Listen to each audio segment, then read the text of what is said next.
ये कहानी है कृतिका नाम की एक लड़की की, जिसकी जिंदगी बिल्कुल सामान्य थी। स्कूल, ट्यूशन और घर, बस यही उसका रोज का रूटीन था। लेकिन उसे नहीं पता था कि एक छोटी सी गलती उसकी पूरी जिंदगी बदल देगी। कृतिका और उसकी सबसे अच्छी दोस्त रिया रोज एक ही रास्ते से घर लौटती थीं।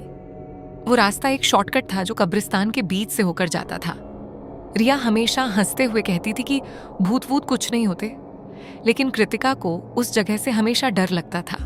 उसे ऐसा महसूस होता था जैसे कोई उन्हें देख रहा हो, लेकिन वो इस बात को हमेशा नजरअंदाज कर देती थी। एक दिन उसी रास्ते में उन्हें एक नई कब्र दिखाई देती है। उस पर लिखा था जेम्स। उम्र बहुत कम थी। दोनों वहां रुक जाती हैं। रिया जल्दी निकलना चाहती है, लेकिन कृतिका को उस कब्र के लिए अजीब सा लगाव और दुख महसूस होता है। कृतिका मजाक और भावनाओं में बहकर उस कब्र से बात करने लगती है। वो कहती है कि अगर वो उसकी गर्लफ्रेंड होती तो उसे कभी अकेला नहीं छोड़ती। वो उसकी आत्मा की शांति के लिए दुआ भी करती है। और यहीं से सब शुरू हो जाता है। उस रात के बाद से कृतिका की जिंदगी बदलने लगती है। उसे डरावने सपने आने लगते हैं। कभी उसे कमरे में परछाइयां दिखती हैं, कभी कोई उसके नाम से आवाज लगाता है, और कभी रात में अचानक फोन कॉल आते हैं जिनमें कोई कुछ बोलता नहीं। कृतिका बहुत डर जाती है। रिया उसके साथ रहने आ जाती है ताकि वो अकेली न रहे। लेकिन अब घटनाएं और भी बढ़ जाती हैं।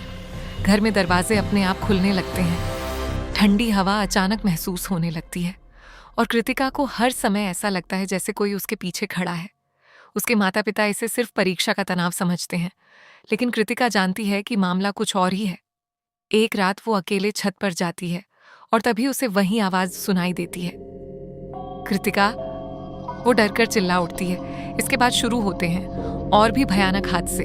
फोन कॉल्स में वही लड़के की आवाज आने लगती है जो कहता है, तुम मेरी हो। कृतिका की हालत बिगड़ने लगती है।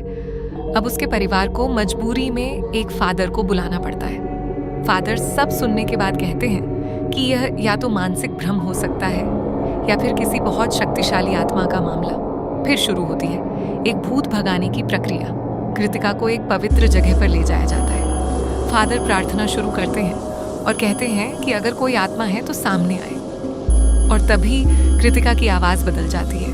अब बोल रहा था जेम्स। वो कहता है कि वह कृतिका से प्यार करता है और उसे कभी नहीं छोड़ेगा। कमरा अचानक ठंडा हो जाता है, माहौल भारी हो जाता है और सब डर जाते हैं। फादर लगातार प्रार्थना करते रहते हैं और उस आत्मा को जाने के लिए कहते हैं, लेकिन जेम्स गुस्से में कहता है कि अगर कृतिका उसकी नहीं हुई तो वो उसे अपने साथ ले जाएगा। डर और प्रार्थनाओं के बीच एक लंबी लड़ाई चलती है। आखिरकार फादर की शक्ति और परिवार के विश्वास के सामने वह आत्मा कमजोर पड़ने लगती है। कृतिका बेहोश हो जाती है, और जब वह होश में आती है तो सब शांत होता है, लेकिन उसके चेहरे पर डर अभी भी बाकी रहता है। और ऐसा लगता है कि यह कहानी यहीं खत्म नहीं हुई है, क्योंकि कुछ आत्माएं जाती नहीं, सिर्फ रुक जाती हैं।